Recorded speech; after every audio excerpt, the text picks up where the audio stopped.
Welcome to Sports Jam for the week of September 17th. I'm John Jacobson. And I'm Jay Wilcox. Later in the show, a big volleyball match to start the Lake Conference season. We'll talk soccer with the red-hot Maple Grove girls. And in our Sports Jam Spotlight, meet a captain on Champlin Park's up-and-coming girls tennis team. Up first, football and another test for the Osseo Orioles. After edging rival Maple Grove in Game 2 of the season, Osseo couldn't afford a letdown against Blaine, a team they've had some good battles with the past few seasons. This one's on the Orioles' turf, and Osceo's defense is stifling all night. Troy Cray and Carter Berquist combine on the sack here. On offense, it's the Bridge Tussler show. The senior rushes for 2 touchdowns, passes for 1, and scores another on an interception return. This 20-yard dash in the fourth quarter makes it 35-7 Orioles, and they win at 35-14. Tussler credited his big night to the band. I mean, I'm not kidding. I used to play band. They got me pretty energetic. I was pretty energized after they played my song. Dude, we just want to keep getting better as the year goes on, but we're real happy. And now I guess we start conference. But these are 3 region games that we just got done with, and those are big region games to hopefully be around. Well, the football team at Cooper has already scored more points in 3 games than some teams do all season. The 42 points scored back in Week 1 was their season low so far. And the Hawks rack up some more against Chisago Lakes. First quarter, Bryson Scott Birch hits Billy Kellogg in stride. It's a 52-yard touchdown for the Hawks, and it's 8-0 after a 2-point conversion. Later in the first, it's Cooper's defense providing points. Marvin Hernandez-Guitron forces the fumble. Alajuan Jackson runs it in for the score, and it's 14-0 Cooper. Second quarter, and Willie Howard's team keeps coming. Kellogg slices out of the backfield for a 29-yard touchdown run here. This one makes it 20-0 Cooper. And they had one more before halftime on a 2-yard dive by Ashanti Payne. The Hawks win 54-14. They are now 2-1. The Brooklyn Center football team won 2 games last season, one of them against St. Paul Academy. They hope to repeat that scenario Friday night at home.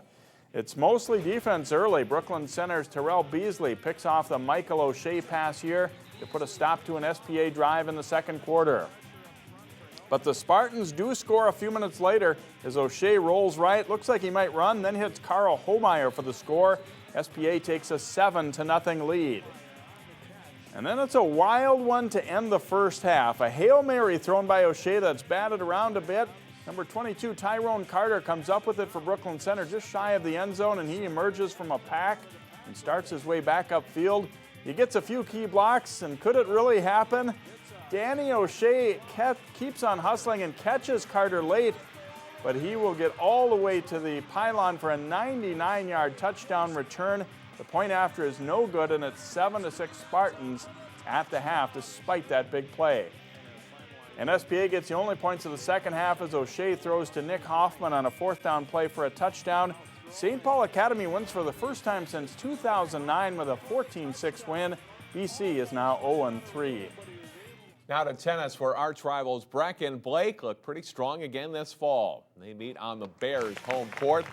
Breck's Anna Zumwinkle and Kendall Kozakowski in the near court in the number 1 doubles match. It's Blake's Maddie Hall and Abby Rickman taking the point and the match, 6-1, 6-2. The number 1 singles, Breck's Patty Zhao in the far court facing Claire Carpenter. They trade shots before Zhao fires a nice cross-court forehand down the line for a point, and Zhao wins in 3 sets.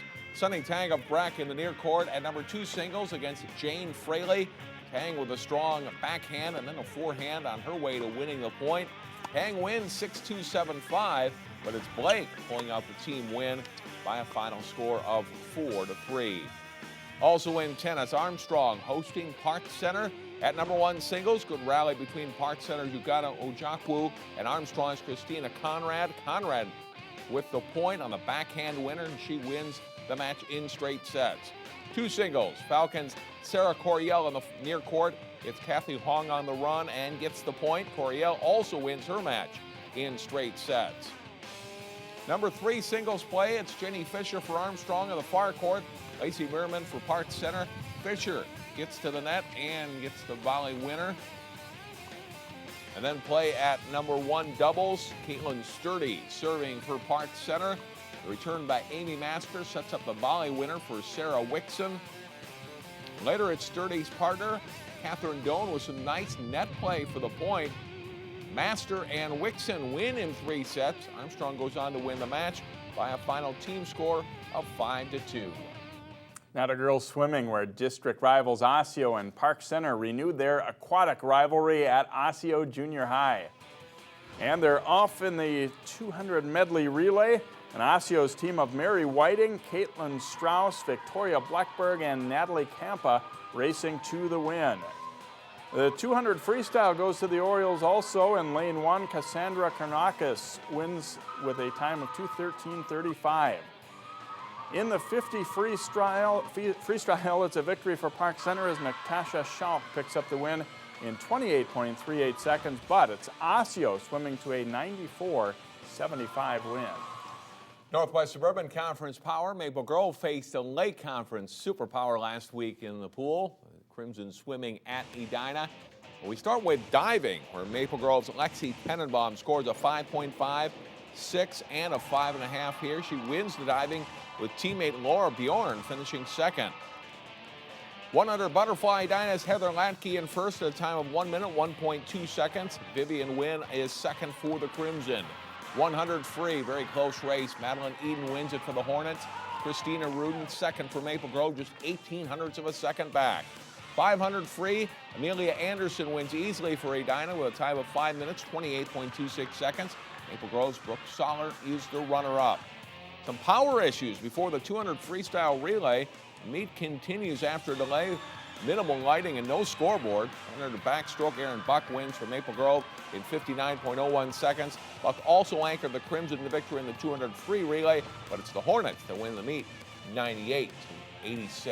Good test for Maple Grove, even if they didn't win it that night. Hey, Edina's pretty tough to beat, especially in the dark there at the end, right? Straight ahead on Sports Jam, a couple of rivalry matchups in volleyball, plus we'll get our kicks on the soccer field.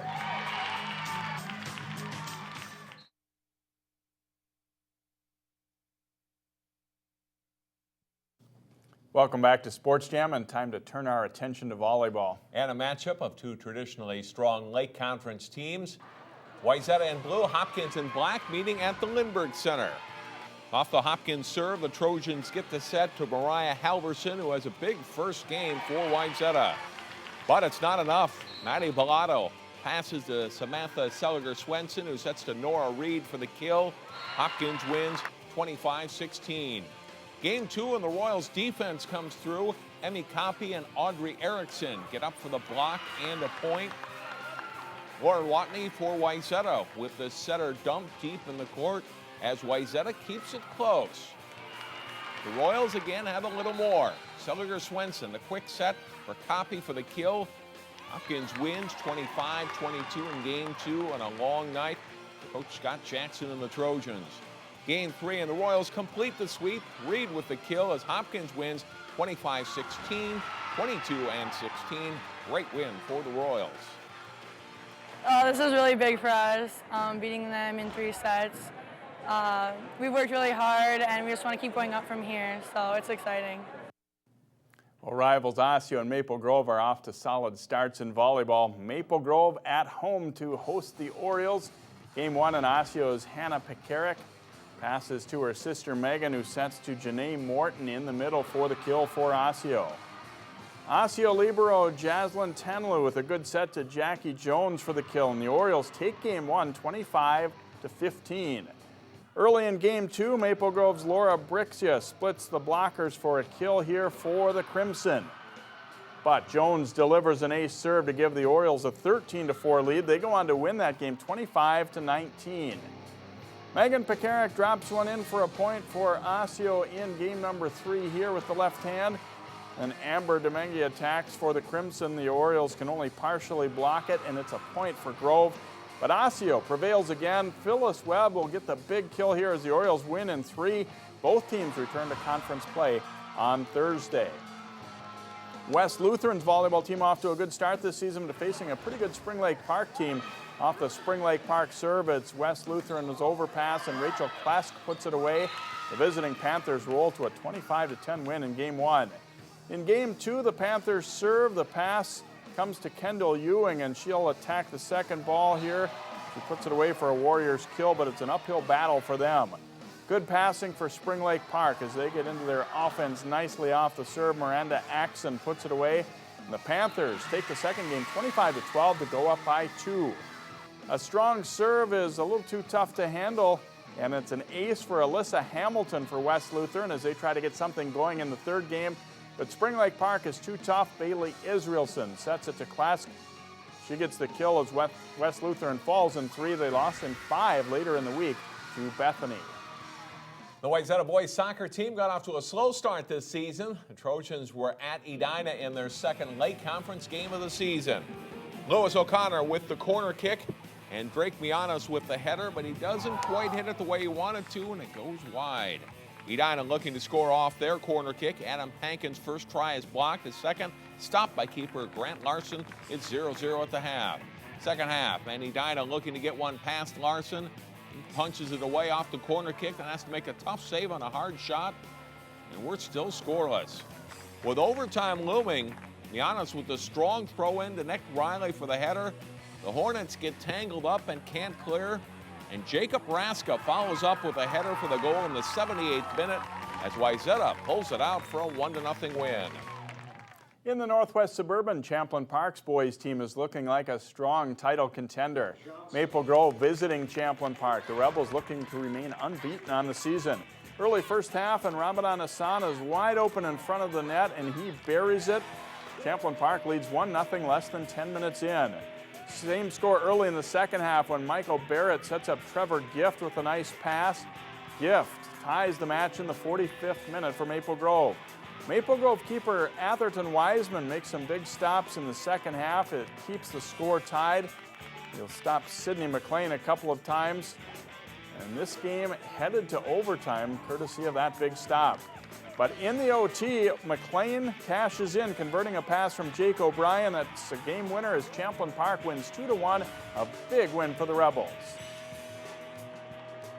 It meant a lot because we lost to them twice last year in the regular season and in sections, so it was a big win.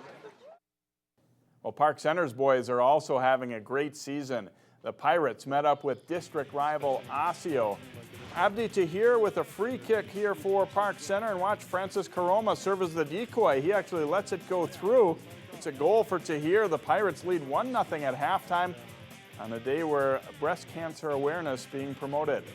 Shortly after a corner kick, Karoma knocks it back to Juhar Tahir, and he lofts a well-placed shot over the keeper and in. The Pirates get a little breathing room at 2-0 just over 11 minutes into that second half. And Karoma gets one of his own. He'll come in alone late to score his 10th of the season, and the Pirates roll to a 3-0 win. Park Center's girls hosting Osseo. The Pirates' Kathy Hemming carrying it up the right side, stops, crosses it to Hannah Schaub for the header. The Pirates grab the lead just over 3 minutes into the match. They force a turnover, and Tessa Lander takes advantage of the keeper looking into the sun. She made it right on target for the long-range goal. It's 2-0 Park Center. The next one is a little controversial as Taylor Anderson's shot passes inside the goal post for a goal, but it goes out the back of the net. Osseo thought it had missed the net completely. It counts, though. Park Center wins it by a final count of 3-0. Also in girls soccer, unbeaten Hopkins hosting defending state champion Wayzata. The Royals with a good scoring chance after the throw-in. Corbin Boyd passing to Emmy DeRubis, who puts a shot on goal. Mara Doherty, though, saves it for Wayzata. Katie Schultz with a great free kick from midfield. One bounce right to the head of Kiana Nickel, who scores. Sweet goal for the Trojans, puts them ahead 2-0 at the half. Second half, and a good scoring chance for the Royals. The Doherty comes up big again, making the stop on the free kick, and it's still 2-0. Wayzata looking for another goal, but Hopkins keeper Gretchen Patterson makes a big save, stopping Summer Johnson. But Patterson can't stop Kylie Schwartz on this play. Schwartz nets her second goal of the match, and the Trojans win it by a final score of 3-0. Hopkins is having a good year, Jay, but they can't seem to beat Wayzata. Well, they're not alone in that, although Eden Prairie did knock off Wayzata on the weekend, so a tough loss for them. Next up in our Sports Jam Spotlight, we'll meet a Champlin Park girls tennis captain who is part of a revival for her team.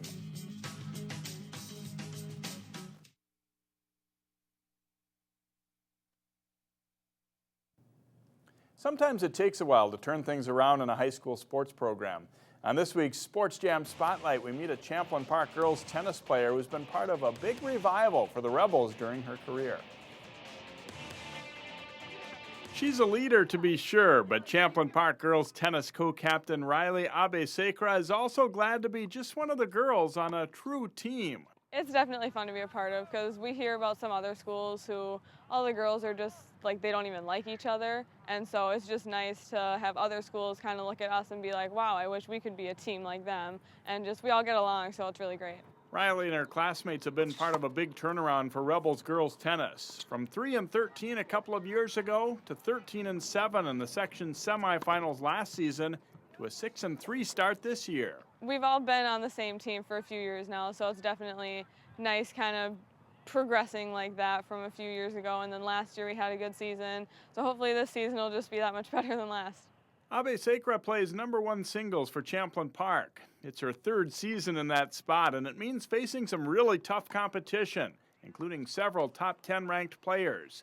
Her personal record suffers, but that's all part of it. She gets to pull those top players from around the state. She's played at least 3 players this year in the top 10. And so by leading our team, she allows everybody else to be that much more successful because she takes on those big guns and allows her teammates the chance of winning lower matches for the team. Every school always has like that one good person, and that's usually the person that I end up having to play. So I mean, I like it just because I get to play the good competition and it helps me get better. But then it's also tough, you know, having that tough schedule and not maybe getting as many wins as I would like, but just kind of helping the team out by knocking out the #1. While she's not a heavy hitter, Riley's become a very solid player. She's great at the baseline, and she has a good serve too, you know. She's just very consistent, which is different than a lot of players. Like, she will get the ball in most of the time. On this close-knit team, being a captain is important to Abeyesekera, and her work doesn't go unnoticed. She just comes up with like the little things, like we have a sick player, and she put together a care package for her, just like out of nowhere yesterday. She had a card, she had candy, and it was, I don't know how she comes up with it, but she's really caring.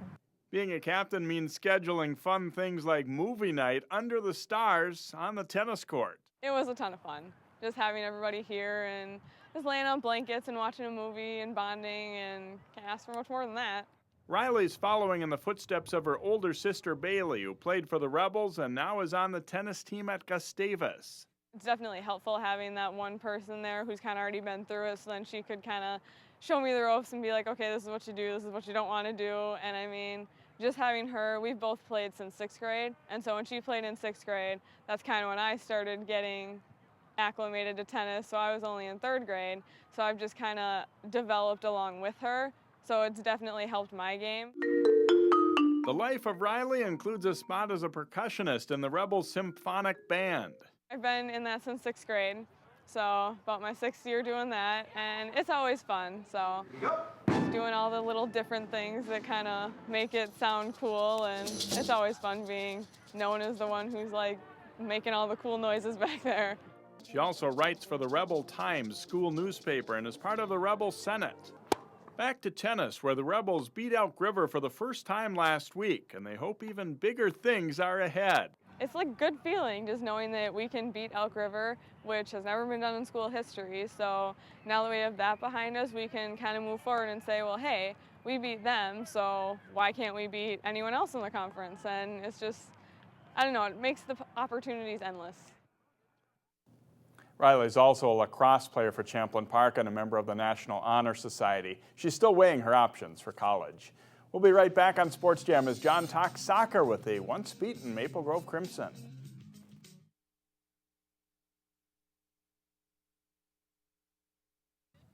The Maple Grove girls soccer team is off to a great start. Just one loss on the season coming into this week, and they join us now on Sports Jam. We're head coach Ben Levon along with Angie Davison and Kaylee Beat. And Kaylee, talk about this start to the season. How much fun has this been to start off this great? It's been super fun. We've really come together, and we've been making good passes, having good games against tough teams, and we've been putting a lot of goals in, and it's been great. So tough conference that you play in. Who are some of the better teams that you have played so far, and how do you think you fared in those tough matches? Definitely Centennial with a 3-3 tie in overtime. Jenna Royne plays really good offense, and I think we did really good against them. A 3-3 tie is really good, and Blaine was pretty good in the first half until we annihilated them in the second half. And I don't know who else would be in there. We're up there with the top teams. Good luck the rest of the season.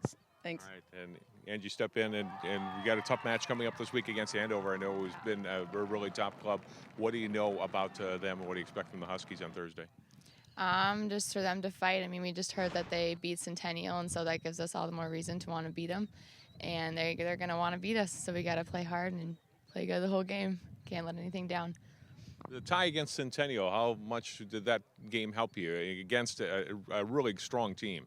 It definitely boosted our confidence, and it showed us that we never give up. I mean, scoring in the last 30 seconds of the game showed that we're a team that doesn't let down, and we're not going to take no for an answer, and we're going to finish every game strong, no matter what it takes. So, yeah, it was good for us.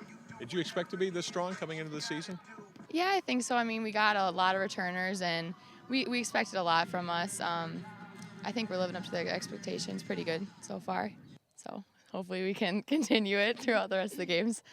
Rest of the regular season before section play starts, are there things that you guys need to clean up on your game? You think, hey, we can get better on this to be a better team? At the start of the season, I would have answered that as like finishing and having good formation in the back and stuff, but I think we've really improved those now. It's just fine touching certain things and finding the open player and moving a little bit without the ball, but I think we're putting together pretty good. Good luck this week and the rest of the year. Thank you. Coach Ben Levon, a second-place finish in the Northwest Suburban Conference a year ago. How much did that help set up this year, do you think, in the success you've had so far?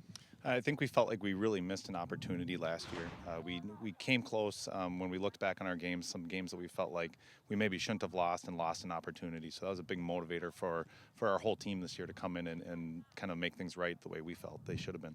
This team compared to maybe some of your other Maple Grove teams, what do you do well as a group? This is a very attacking group, and we've done that. You know, we can score in bunches where we'll put a tear on, put a few in a row. It's a very aggressive team, and so we're trying to play off some of our strengths, and I think the girls are really buying into that and accepting that role. It's a little bit different style team than maybe some of the other teams, but we've found our team identity. Is this a team that can be a #1 seed in your section? I know that's one of your goals. I think so. I think the way that we're working out, that is one of our goals, to give ourselves the best chance that we feel. We like playing on our home field, and so being able to have that home field advantage is something we can work for. But right now, everything's still within our destiny. We're looking at that cliche, every next game is the most important game, and it really is. We can't look too far ahead to anything at this point. Good luck the rest of the season. Thanks a lot, John. Great start for the Maple Grove girls soccer team. Again, 2 matches this week, Anoka Wednesday and then Andover on Thursday. We'll come back and wrap up the show right after this timeout. This isn't Madison Square Garden.